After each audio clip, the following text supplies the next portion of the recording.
सकते हैं कि जो हियरिंग की जो प्रॉब्लम है वो किस प्रकार बच्चों में हो सकती है या जन्म जाते किसी भी प्रकार से, इस बारे में हमें विस्तार से जानकारी देने हमारे साथ है। नमस्कार, मैं राम प्रकाश प्रजापति कल्याणम करोति मथुरा में प्राचार्य के पद पे कार्यरत हूँ। जैसे कि आज विश्व श्रवण दिवस है, क्या है ये दिवस, इसके बारे में हमारे श्रोताओं को बताएं। विश्व श्रवण दिवस का मनाने का मुख्य उद्देश्य ये था कि WHO ने यह महसूस किया कि समूचे विश्व में सुनने की जो क्षमता से लोगों को ढेर सारी समस्याएं आ रही थी, ढेर सारी ऐसी बीमारियां देखी गई जिसकी वजह से श्रवण दोष हो रहा था और श्रवण दिव्यांगता की जो मात्रा है उसमें काफ़ी बढ़ोतरी हो रही थी। और हर वर्ष ऐसा देखा गया है कि हम एक डे के रूप में किसी सन को हम लोग रिप्रेजेंट करते हैं, दर्शाते हैं। तो उसी क्रम में WHO ने 2007 में इसे अंतर्राष्ट्रीय ईयर केयर डे के रूप में मनाया।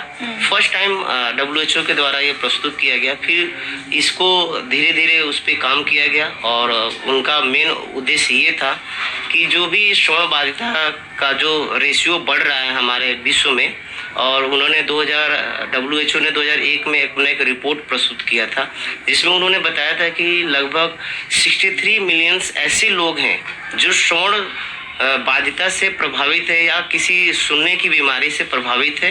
फिर इसको उन्होंने 2016 में इसको वर्ल्ड हियरिंग डे के रूप में इसका नाम परिवर्तित करके उन्होंने इसको रखा। और इस डे को मनाने का मेन ऑब्जेक्टिव ये है कि लोगों के बीच में एक ऐसी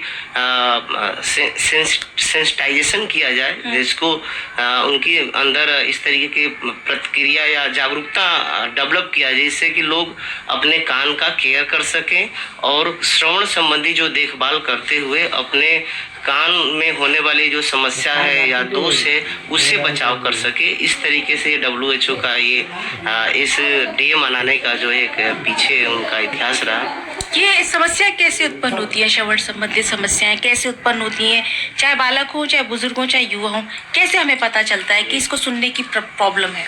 जो सुनने की समस्या है ये मुख्यतः कान से संबंधित है। और कान अगर हम लोग साधारण भाषा में देखें तो कान के 3 भाग होते हैं, बाह्य कान, मध्य कान और अंतः कान।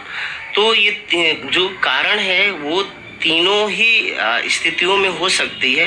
बाह्य कर्ण में भी हो सकता है, मध्य कर्ण में भी हो सकता है, अंतः कर्ण में हो सकता है। चाहे वो बच्चा हो या वयस्क हो, सभी में हो सकता है। और नॉर्मली इसके अगर हम कारण की हम लोग बात करें तो आप देखते होंगे कि कान में वैक्स जम जाना, मैल का जमा हो जाना, ये भी एक कारण श्रवण दोष का होता है।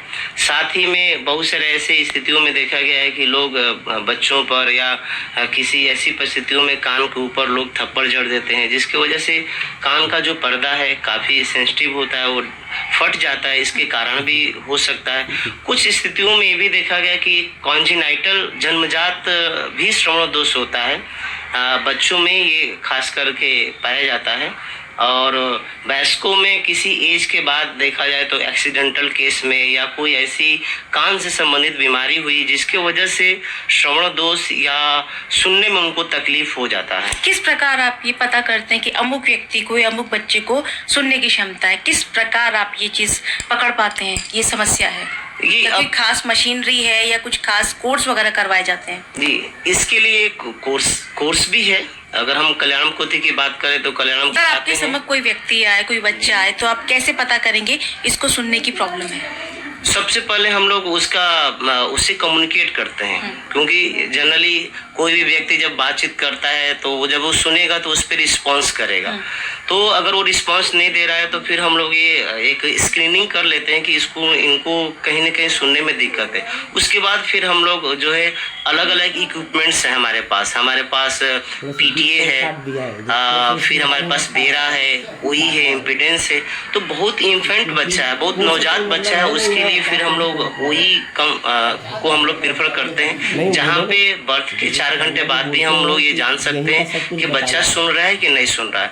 तो वहाँ जब हम स्क्रीनिंग करते हैं तो ये अगर हमको पता चल गया कि बच्चा नहीं सुनाई दे रहा है, फिर उसके बाद हम लोग नेक्स्ट स्टेप पे जाते हैं। तो ये सारी मशीनरी तो काफी एडवांस मशीनरी, काफी महंगी मशीनें होंगी, जो सारी सुविधाएं क्या यहाँ उपलब्ध हैं? सारी सुविधाएं उपलब्ध हैं। आप इन्फेंट से लेकर एडल्ट एज तक, वयस्क तक की सारी सुविधाएं यहाँ, स्क्रीनिंग की सुविधाएं उपलब्ध है।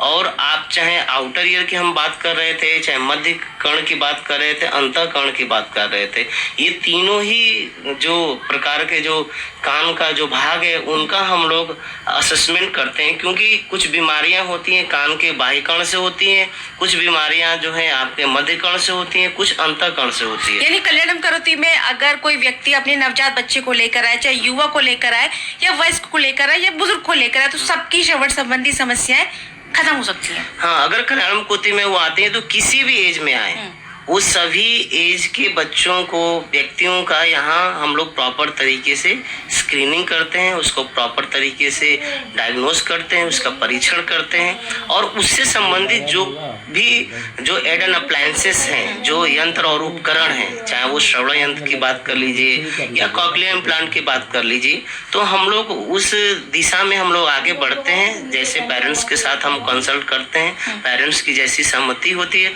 उसके अनुसार हम लोग आगे बढ़ते हैं। उनको श्रवण यंत्र देना होता है तो श्रवण यंत्र देते हैं। कॉक्लियर इम्प्लांट का अगर होता है तो कॉक्लियर इम्प्लांट के लिए जो एडेप स्कीम के तहत या जो सरकार के द्वारा योजनाएं चलाई जा रही हैं, उसमें हम लोग इनरोल करते हुए उनको इम्प्लांट के लिए सरकार से, यानी कल्याण करोति में आकर उन्हें सारी समस्याओं से निदान मिल जाता है।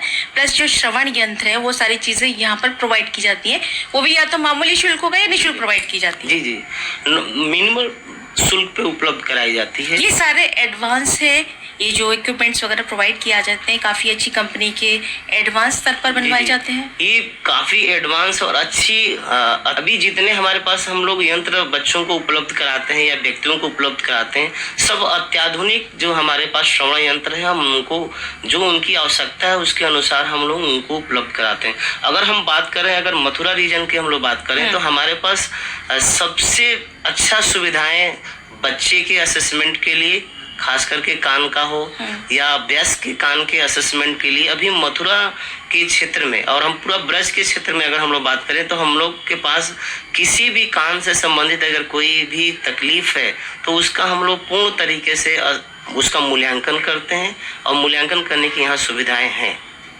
ये बताइए कि अगर कोई व्यक्ति कल्याणम करोति से संपर्क स्थापित करना चाहता है, किस तरीके से संपर्क स्थापित करना चाहता है? क्योंकि जो गांव का व्यक्ति है, जो कम पढ़ा लिखा है, कुछ ऐसे लोग होते हैं जिनको जानकारी नहीं होती, फोन नहीं होता, क्या इजी तरीका है कल्याणम करोति से संपर्क करने का? जी, बहुत इजी तरीका है। आप कोई फॉर्म वगैरह फिल करना पड़ेगा या राशन कार्ड की कॉपी, आधार कार्ड की कॉपी, ये सारी फॉर्मेलिटीज पूरी करनी पड़ती है? अक्सर ऐसा होता है योजनाओं में सारी फॉर्मेलिटीज पूरी करनी पड़ती है। जी, कुछ योजनाओं में इस तरीके के होते हैं कि आपको आधार कार्ड देना होगा, आय प्रमाण पत्र देना होगा, पासपोर्ट साइज फोटो देना होगा और साथ में आपका जो इनकम के साथ जो परिचय पत्र जो होता है वो देना होता है। लेकिन अगर हम किस प्रकार प्रचार प्रसार किया जाता है सब चीजों का? एक ऐसा व्यक्ति जो मजदूर है, जो गरीब है, जो किसान है, वो अगर कांटेक्ट करना चाहे तो कुछ एक आसान तरीका?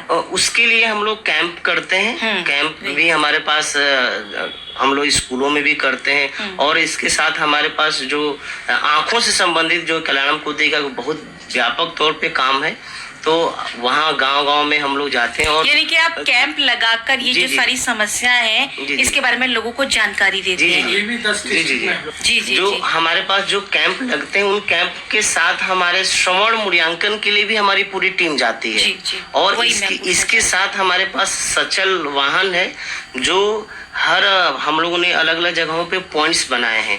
पूरे एक डॉक्टर्स की टीम है जो हर गांव में जाकर वहां पर जो भी उनकी हेल्थ संबंधी जो समस्याएं हैं उनके बारे में या उनको जो भी हम लोग मदद कर सकते हैं वो सारी हम लोग सुविधाएं वहां पर उपलब्ध होती है। अगर कोई व्यक्ति वहाँ अगर इस बात की चर्चा करता है कि मुझे सुनने में तकलीफ है, तो वो उसको वहाँ से भी एड्रेस हमको मिल जाएगा और वहाँ से भी जो हमारे डॉक्टर्स हैं उनके डेटा को एकत्रित कर लेते हैं और हम लोगों के साथ वो फिर यहाँ पे शेयर करते हैं, फिर हम लोग उनसे संपर्क करते हैं। क्या मरीजों का पूरा रिकॉर्ड भी रखा जाता है? कई बार ऐसा होता है कोई मरीज एक बार आया, फिर वो 2-4 साल बाद आता है, कभी दोबारा उसको समस्या आई, क्या इस तरह का कुछ रिकॉर्ड मेंटेन किया जाता है आपके यहाँ? जी, हमारे पास है। हम लोग जो भी हमारे पास मरीज आते हैं उनका हम लोग जो डाटा है उसका रख रखाव हम लोग करते हैं, उसकी प्रॉपर तरीके से पर्ची बनती है, उसके जो भी हम लोग असेसमेंट किए उस असेसमेंट का हम लोग रिकॉर्ड भी रखते हैं, उसकी फाइंडिंग क्या आई,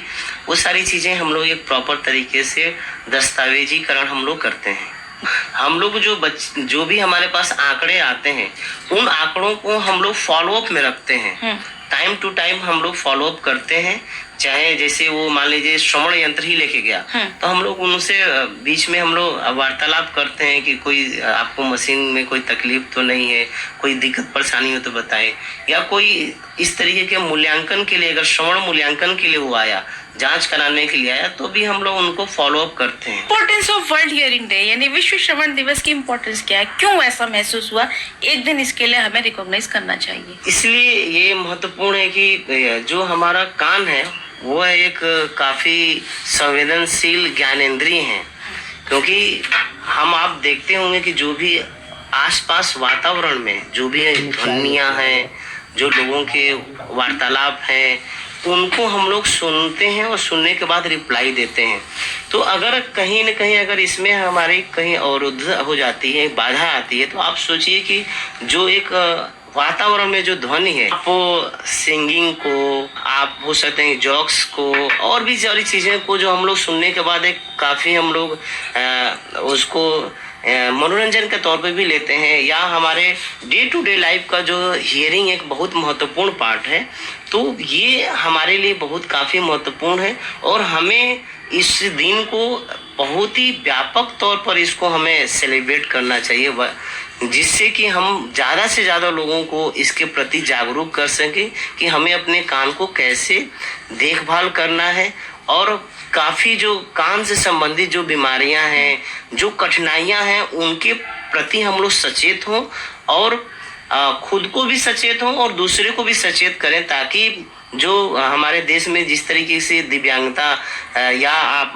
WHO ने इस पे काफ़ी खेद भी व्यक्त किया है कि 63 मिलियन, आप समझिए कि बहुत बड़े आंकड़े हैं। और हम लोग अगर NSS की रिपोर्ट की बात कर रहे थे कि 2001 में जो रिपोर्ट प्रस्तुत किया गया, उसमें 1 लाख पर 291 व्यक्तियों का ये आंकड़े दिया गया कि उनमें श्रवण संबंधी कहीं न कहीं दोष या बीमारी देखने को मिली।